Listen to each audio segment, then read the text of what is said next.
Say what's good, fight fans? It's your boy D Scott, hardcore casual MMA. We back again, and as I like to say, you could be anywhere else in the world, but you here with me. I appreciate that. Let's get into it. This weekend we have a big one coming up. We got Sean, the trailer trash, self-admittedly, trailer park trash Strickland versus Anthony Fluffy Hernandez. Very interesting one on our hands this Saturday, you guys. Had a break last week, coming in hot this week with a good little fight night card. And I'm going to go into the details, break down each fighter, get their pros and cons, and let y'all know who I think is going to win this fight if Fluffy has what it takes to dethrone the Trailer Park King, Sean Strickland. This guy is a trip. He's one of the most polarizing figures in MMA, especially in the UFC, especially when he had the belt. I feel like at times Dana White and the brass wanted to put a dog muzzle on Sean Strickland. Some of the things that came out of his mouth were unbelievable. And one that will always stick with me, and it's also kind of relatable in a way, in a sense of, some people are middle class, lower class. And he said if it wasn't for the UFC, that he'd be probably smoking meth, dead, or in jail. That's Sean Strickland in a nutshell, ladies and gentlemen. But enough about that. We're gonna get into this fight and this good matchup we got with the surging contender, Anthony Fluffy Hernandez. Sean Strickland. First off, the good things about Sean Strickland and his pros, the things that he's good at, has amazing defense fighting under that Philly shell. He's, as a lot of other journalists would say, he's defense first minded fighter, and sometimes he can be very tricky and very hard to hit. I mean, he gave Adesanya all kinds of problems. I don't even know if Adesanya landed any clean strikes, and we know how elite of a striker Adesanya is. But that defense gives people trouble. Also, he has great boxing, has done hundreds, thousands of hours sparring some of the best and most elite kickboxers, including Pereira after the loss, after he suffered that TKO knockout against Pereira. He even started training with the guy, um, and picked up some pointers from Poetine. But that experience and that hours of training, sparring hard, sparring rounds. I mean, I believe that's damn near all Sean Strickland does is sparring, which will lead into some of his cons we'll get into later. But great defense, great takedown defense. Sean Strickland's hard to take down.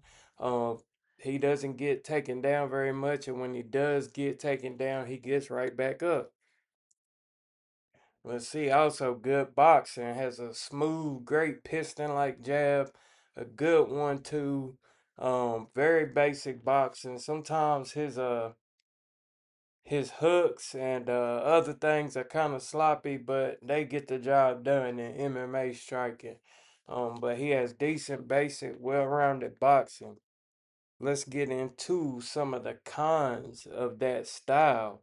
Um, Sometimes Sean Strickland being so defensive minded, he doesn't have a lot of output, but he does pressure. He's a big pressure fighter and can, wear people out with his forward pressure, keeping that jab out there and just staying in your face and not backing down. And it's even more demoralizing when he's putting that pressure on you and he may not even be hitting you or throwing a lot of strikes, but you're unable to amount any kind of offense that's significant to score and create damage, along with his incredible takedown defense. But his lack of output sometimes hinders him being defensive minded. Also, in that Philly shell and only having the basic striking that Sean Strickland does, sometimes you can get to him, if you're able to set your shots up and throw some looping shots, some good hooks. Also susceptible to leg kicks. Um, he did a great job of defending him against Adesanya, but that's because everybody knows Adesanya's game, and with his great coach Eric Nixon, another pro that I forgot to mention, the coaching of his coach Eric Nixon, which I believe he got Coach of the Year in 2023 when Sean Strickland got the belt. This is also where Francis Ngannou trains, former heavyweight champion in the UFC. But Eric Nixon, great game planning against Adesanya, and they were well prepared for all of his attacks and defense for all of Adesanya's strikes. Also, Sean Strickland, he's not a big finisher, so he can give guys chances and let them stay in the fight because he's a decision king. A lot of Sean Strickland's fights will and often go to decision. Um, he did finish Brendan Allen, which him and Fluffy have the opponent that they have in common. Fluffy beat Brendan Allen as well. Um, and Brendan Allen was a hell of a lot better fighter.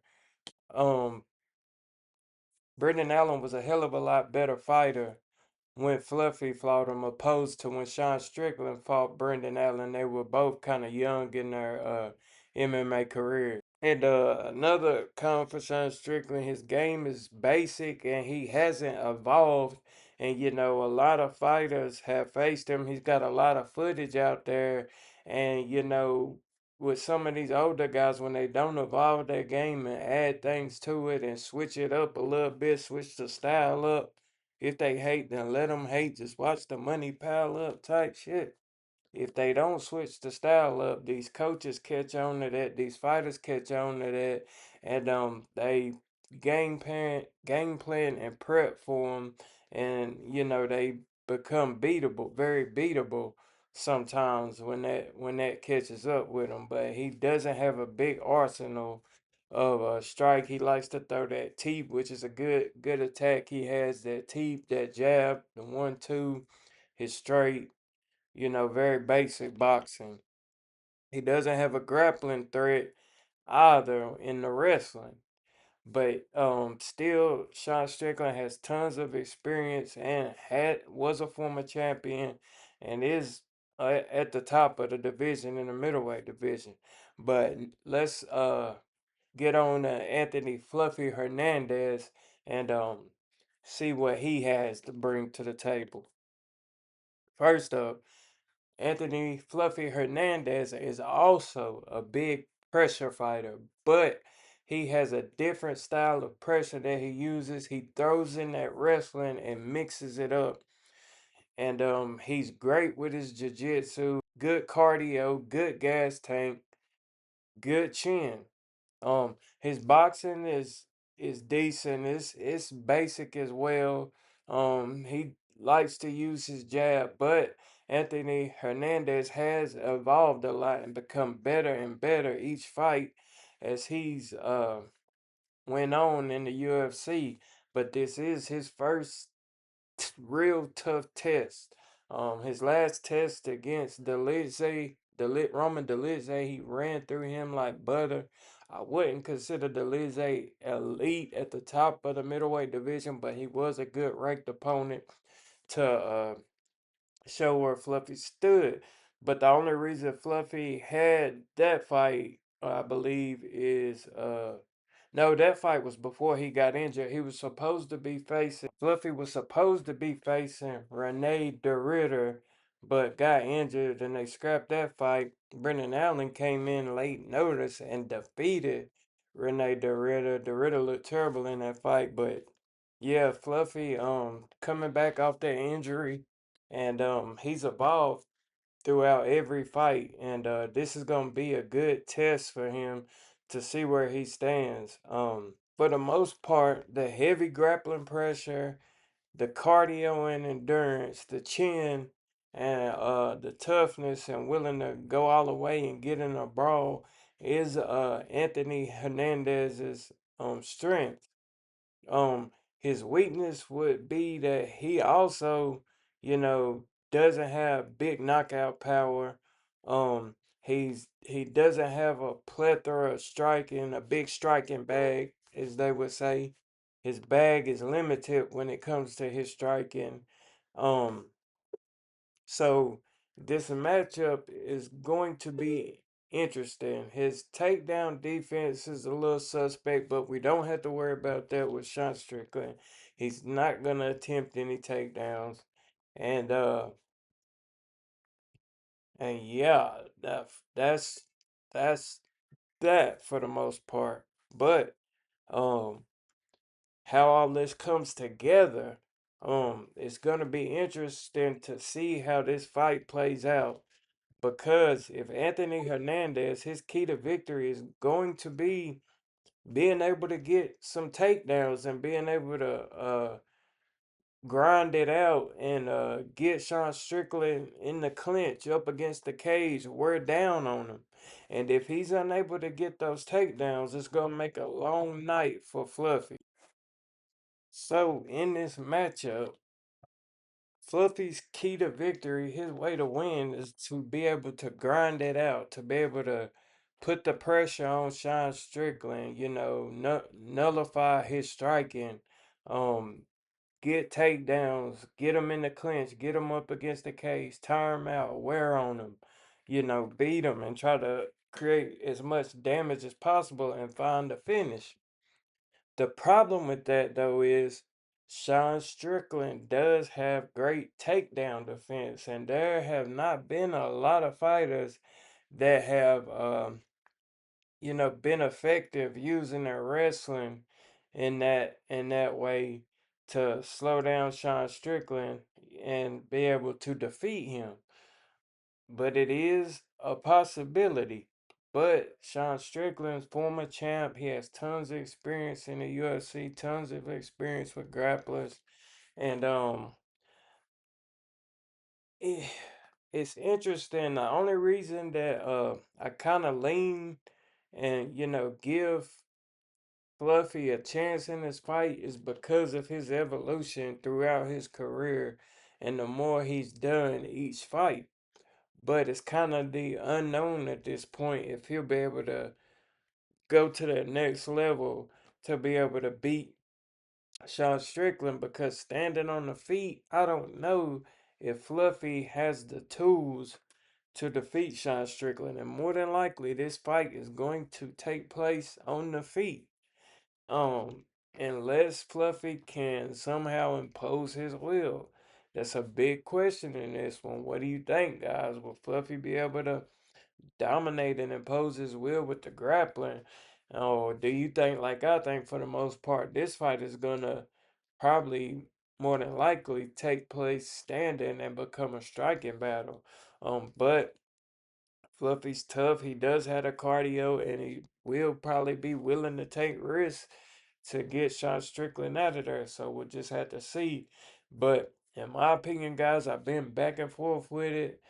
But I'm gonna go with the vet and the experience in this one. But by no means does Fluffy not have a chance. He very well could win this fight. This is probably a title eliminator, although who knows? They should have already made the championship fight, and Shamaev should be defending the belt by now, but they haven't even made a middleweight title fight yet. Nazardine Imavov, I guess I feel like it's supposed to be next and deserves it, but you know how the UFC goes. But they haven't made that fight, so who knows? Um, the winner of this could be fighting for that middleweight belt, or they will be a fight away or be in the wings waiting for the winner of Shamaev and Nazarim Imavov. So I'm gonna go with Sean Strickland on this one. Guys, let me know your thoughts. Been a pleasure. Glad y'all stuck in here with me. Thumbs up, subscribe, like, share. Comment, let me know what you think. Hardcore Casual MMA, I'm out. Peace.